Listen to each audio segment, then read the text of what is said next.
The next weekly award goes to funniest moments. Akira pushing Okarun's balls into Momo's face later.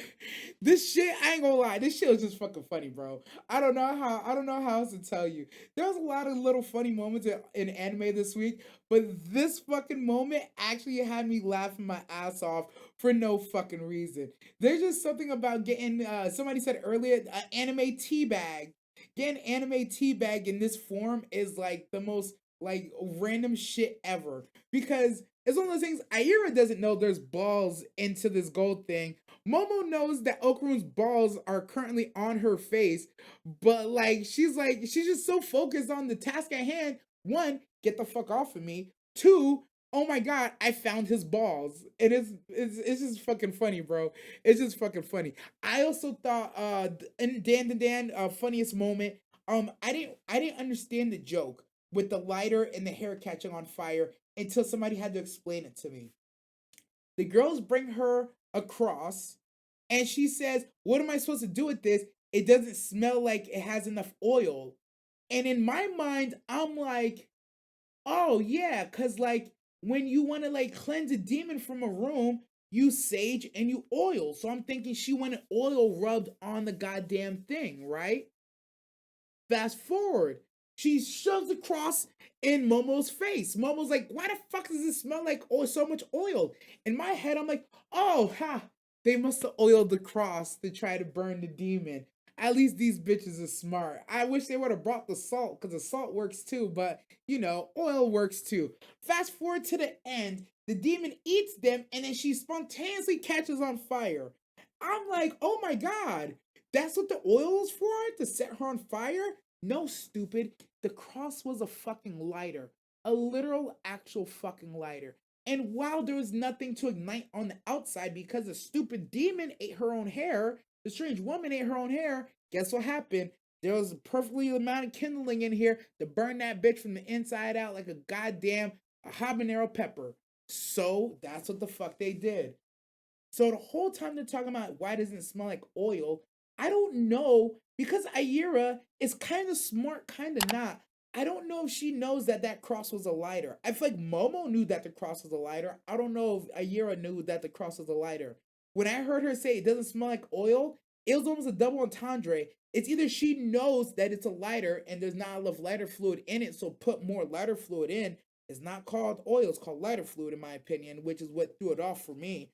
Two, if she did know it was a lighter, what the fuck was she gonna do with it to Momo if pressing it on her face wasn't gonna work? Was she gonna burn Momo?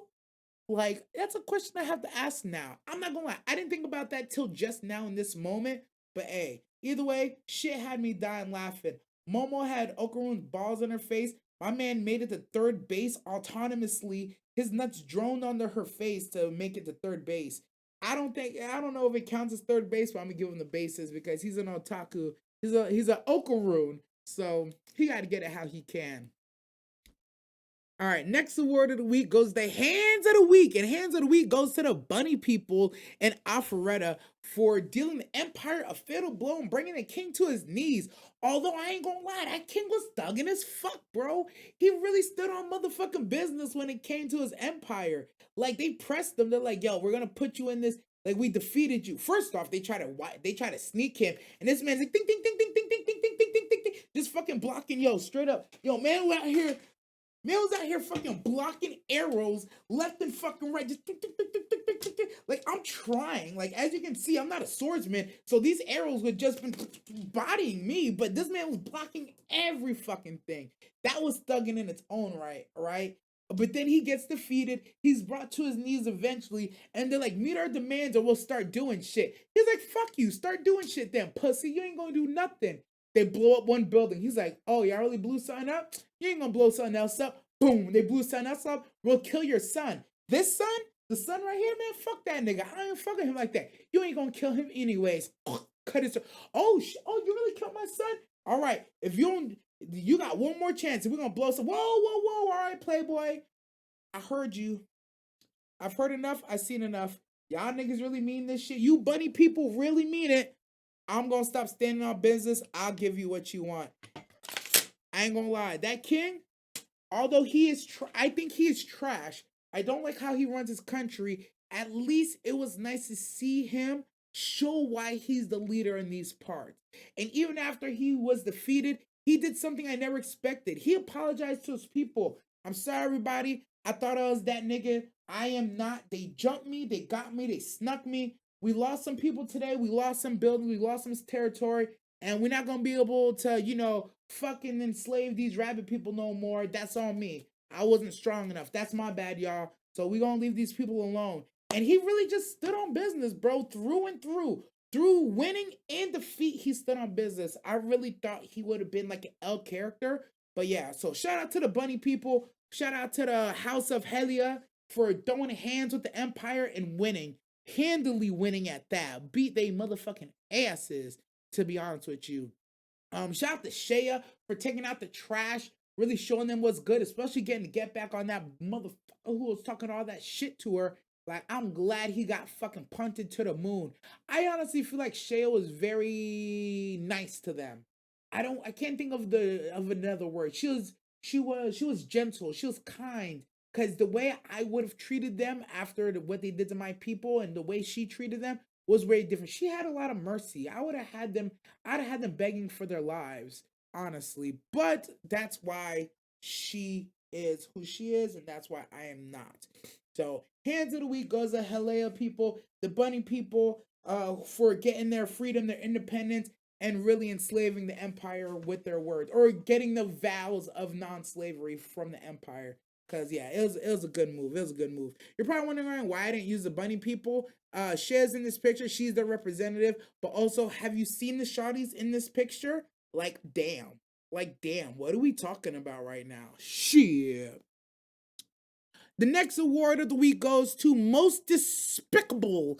And the most despicable motherfucker is this nigga right here, Greed. He gets most despicable for his treatment of his wives. I almost called them slaves.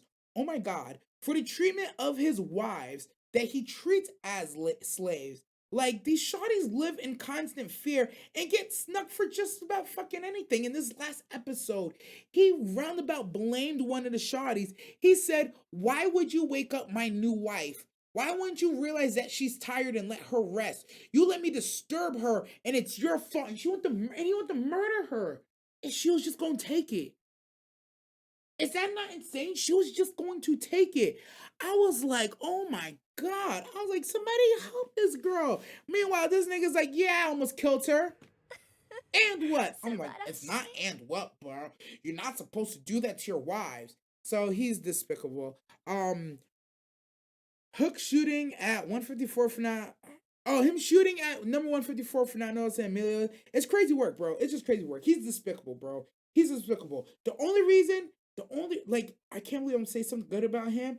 He's so despicable that even his anger extends towards his own allies.